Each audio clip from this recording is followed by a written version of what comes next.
नमस्कार मैत्रिणींनो, स्वामी तुमच्या सर्व इच्छा पूर्ण करू। तर आज आपण बघणार आहोत की NPCI आपण एकदम अगदी सोप्या पद्धतीत अंगणवाडीत बसून किंवा स्वतःच्या घरी बसून सुद्धा लाभार्थ्याचं NPCI करू शकतो। तर सर्वात प्रथम आपल्याला गुगलवर जायचं आहे। हे बघा, हे जे गुगल आहे ना त्याच्यावरती जायचं आहे, त्याच्यावरती आपल्याला क्लिक करायचं आहे। इथे क्लिक केल्याच्यानंतर सर्चवरती आपल्याला NPCI हे बघा NPCI टाईप करायचं आहे। त्यानंतर हे जे दिसतंय ॲरो, हे NPCI त्याच्यावरती आपल्याला क्लिक करायचं आहे। आता ह्यावरती क्लिक करायचं। त्यानंतर हे जे 3 लाईनी आहेत ना त्याच्यावरती क्लिक करायचं आहे। कस्टमर आहे ना त्याच्यावरती क्लिक करायचं आहे। तिथे क्लिक केल्याच्यानंतर भारत आधार सीडिंग एनेबलर BASE ह्यावरती क्लिक करायचं आहे। आता ह्यावरती क्लिक केल्याच्यानंतर बघा आपल्यासमोर हा पेज ओपन होतं आहे। त्यानंतर तुम्हाला दिसत असेल ह्या होम पेजवरती आधार सीडिंग सीडिंग त्याच्यावरती आपल्याला क्लिक करायचं आहे।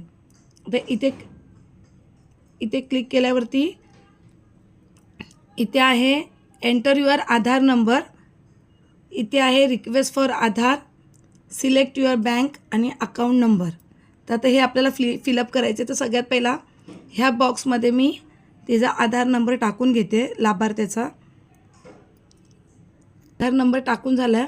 त्यानंतर आपल्याला सीडिंगवर क्लिक करायचं आहे।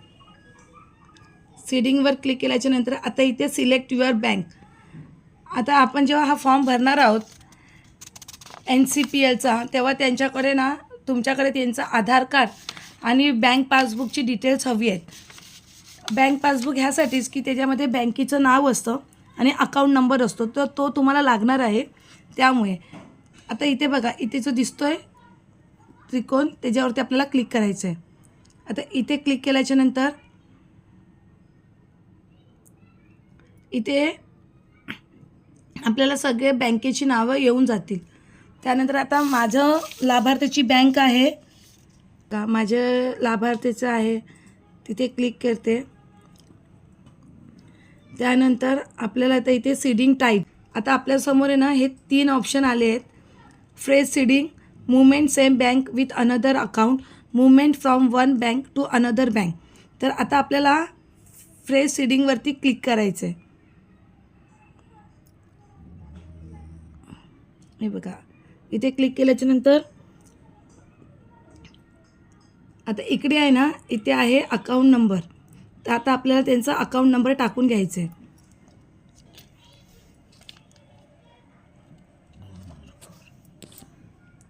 आपण अकाउंट नंबर टाकला आहे ना, इथे जे अकाउंट नंबर टाकला ना तेच सेम अकाउंट नंबर आपल्याला खालीसुद्धा टाकायचं आहे, कन्फर्म अकाउंट नंबर।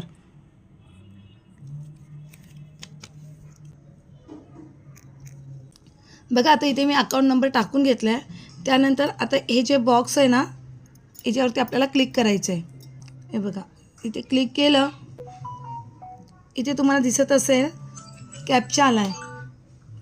आता इथे कॅप्चाचा नंबर आला आहे। आता इथे एंटर अबोव कॅप्चा याच्यामध्ये आपल्याला ते टाकायचं आहे आणि त्यानंतर हे जे सबमिट आहे ना त्याच्यावरती सबमिट करायचं आहे। आता मी कॅप्चा टाकून घेते। आता हा टाकून झाल्याच्यानंतर इथे बघा, मी आता इथे सबमिटवरती क्लिक करूया। सबमिटवरती क्लिक केल्याच्यानंतर आपल्यासमोर हा पेज ओपन होईल। आता इथे ॲग्री अँड कंटिन्यू आणि इथे डिसॲग्री, तर हे सगळे रूल आणि रेग्युलेशन आहे।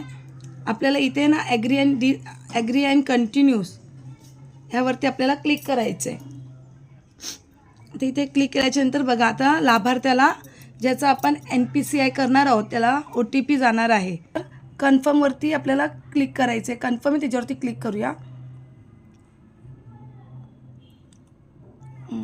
आधार सीडिंग आता आधार सीडिंग आपलं कंप्लीट झालेलं आहे। हे बघा, तुमचं अशा प्रकारे आधार सीडिंग कंप्लीट झालं आहे। तिचं अशा प्रकारे तुम्ही सुद्धा अंगणवाडीतून किंवा घरामधून NPCI फॉर्म अगदी सोप्या पद्धतीने भरू शकता आणि त्या लाभार्थ्यांना त्यांचा लाभ मिळवून देऊ शकता. माझा हा व्हिडिओ तुम्हाला आवडला असेल तर एक लाईक शेअर्स करायला विसरू नका. सबस्क्राईबसुद्धा करा. आणि हो, जर तुम्हाला काही समजलं नसेल, तुमचे काही प्रश्न असतील तर मला कमेंट्समध्ये नक्की सांगा. मी तुमच्या प्रत्येक प्रश्नांची उत्तरं देण्याचा नक्की प्रयत्न करीन. धन्यवाद.